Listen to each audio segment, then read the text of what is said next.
Sannan ku. Muka ganka nan kawu. Komai yana da dalili. A yau za mu fara jarraba hoton tunaninku. Daƙiƙu 10 zan baku. Ku mai da hankali akan kewayenku. Daga nan sai na tambaye ku. Kun ji? Ina na ɗan lokaci. Ku je.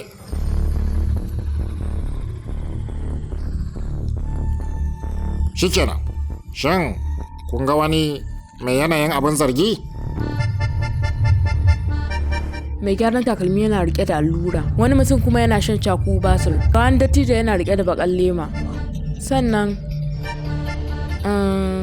na gane baba, wacce mai bakar rigar, kowa na kallon hanya yana jiran mota, amma shi idanunsa na kan aljihunan waɗanda ke gabansa. Baba shine ɗansa nan.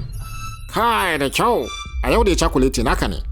Mai faru Cozan? To kawu, ni ma na ga duk abin da Rajab ya faɗa. Amma rigarsa ta yi ƙasa inci 2 a gefe guda. Aljihunsa ya kumburo. Dole na ɗauke da wani abu mai nauyi, kamar bindiga haka, kuma a kusa da ƙofa. Na ga babur ɗin ɗan sanda. Duba da irin askin shi, da gashin bakin shi. Ɗan sanda ne. Ɗan sanda ne a fararen kaya. Abokinka ne kawu? Ka ga ya toshi ne ya shigo wannan wasan? Abin mamaki ya labai. Waye wannan yaron? Sunan shi Cozan, dan makwabta ne. Shi dan baiwa ne na halitta. A cikin wata 2 ya koyi duk abubuwan da na koya wa ɗana na tsawon shekaru. Idan ya shiga makarantar 'yan sanda, zai samu mukami fiye da na ɗana. Yana da matukar baiwa.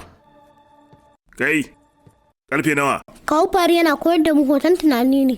Mari madaukin hoto, wajen ɗaukar hoto zai bude a wuti. Ko da yaushe kana tare da shi. Ban yarda da shi ba. Kada ka faɗa haka akan kawu fari. Dan sanda ne mai fikira. Ya ce zai ba mu horo. Na marika. Bar magana kamar wawa. Dan sanda. So yake kai ma a harbe ka kullun ka kare akan kujera mai lilo. Kana sake garin ka kusa da wannan gidan. Saurarin da kyau.